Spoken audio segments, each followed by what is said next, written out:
CNN has the story covered from all angles. Alex Thomas is live for us in Madrid, the home city to both these clubs. But first we go to Amanda Davies in Milan, where the final will be played. And Amanda, this is the biggest annual sports event of the year. Thousands of Spanish fans from both teams are there.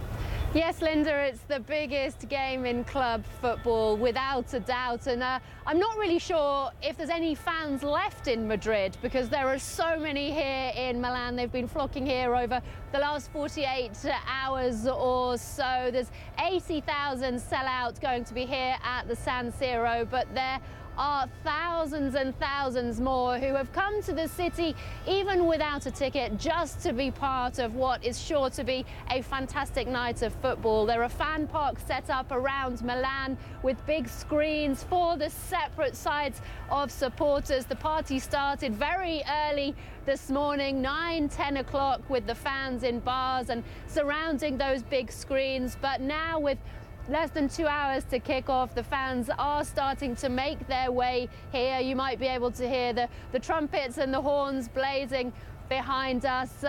And this really is set to be a fantastic night of football. As you said, the two sides met in the Champions League final in Lisbon 2 years ago. It was Real Madrid who emerged victorious, that time breaking the hearts of Athletico fans with a late equaliser that saw the game go into extra time, and then saw Real Madrid ultimately go on to win. A lot has happened since then, though, and arguably it's been Athletico with the upper hand in terms of their recent meetings, which means it's a huge night for the Real Madrid coach, Zinedine Zidane.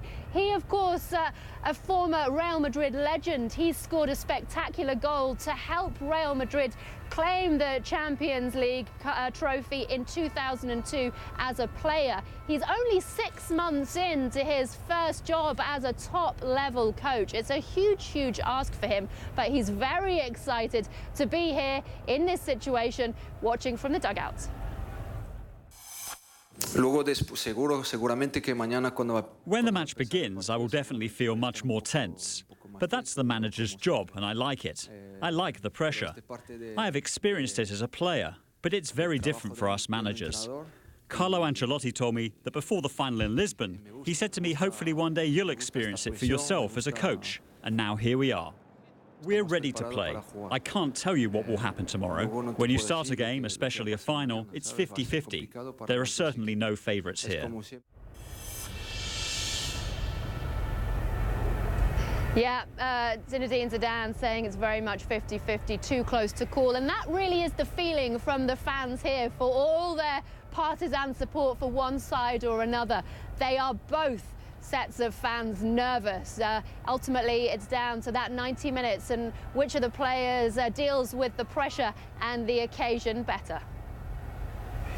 Match. And thanks, Amanda. We want to go to Alex now, who's in Madrid. As I said, 200 million people expected to watch this match right across the world, and many fans will be there behind you, hoping Real Madrid can do it again. That's right, Lynda. A city of 3 million here in Spain's capital, and you get the feeling that many of them will stop what they're doing for the couple of hours during the Champions League final. We're here in the home stadium of Real Madrid. This is the Bernabeu. It hosted the Champions League final back in 2010, actually. It's very empty now, just a big screen. And any moment now, the gates will be opened, and we expect 80,000, a full house here, to stream in. Tickets on sale for $5 earlier this week. They went in a matter of moments and now are going for over $100, we're told, on the black market. That's how many fans want to just see this game and experience the atmosphere alongside their fellow Real Madrid fans. Of course, across the city, in a basketball stadium, Athletico Madrid are holding a similar viewing on some big screens. They can't hold it in their own Vicente Calderon stadium because it's hosting a Paul McCartney concert later on Saturday night, would you believe? Nonetheless, they are preparing for a party here. We're very close to some whiz-bang gadgets that are going to blast fireworks fireworks and streamers into the sky if Real Madrid start to win, Lynda. So Madrid is braced for a party, whether it's the Athletico fans or the Real fans. I can hear the Real fans outside as I speak, making a very loud noise. You'd think there's actually a game going on in here, but of course, as far as this pitch is concerned, the season is over. They're just going to be very closely monitoring events from Milan, Lynda. Yeah, it's sure to be a big night there. A huge party, no doubt, no matter which side wins. But just talk to us about the commercial aspect of the game. How important is it for both these teams?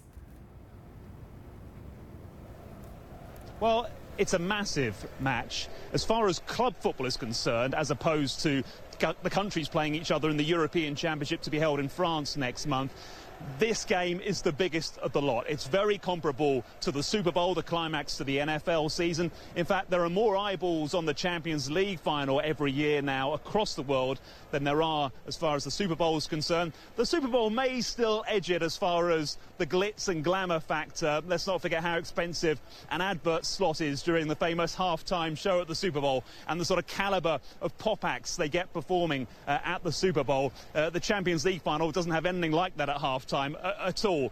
But as far as pure passion for the world's most popular sport, soccer, is concerned, it doesn't get any bigger than the Champions League final. Real Madrid have won it more times than any other club. In fact, they're the first to reach double digits. They've won it 10 times. They're going for an 11th title. As Amanda's already told you, Athletico Madrid have never won it, but have got very close on their two previous occasions in the final, just losing out to an equalising goal in the dying seconds and then going on to lose the match. So if you're considering fate, maybe it's Atletico's turn, but Real Madrid are the ones that pay handsomely for all the star names, the Cristiano Ronaldos, Gareth Bales, Karim Benzema's. It's always been the Real Madrid way to spend mega bucks on signing these players, paying them huge wages because they get that money back as far as commercial and merchandising revenue is concerned. They're not going to be worried about the money this evening, though, Lynda. It's about lifting that trophy. Absolutely.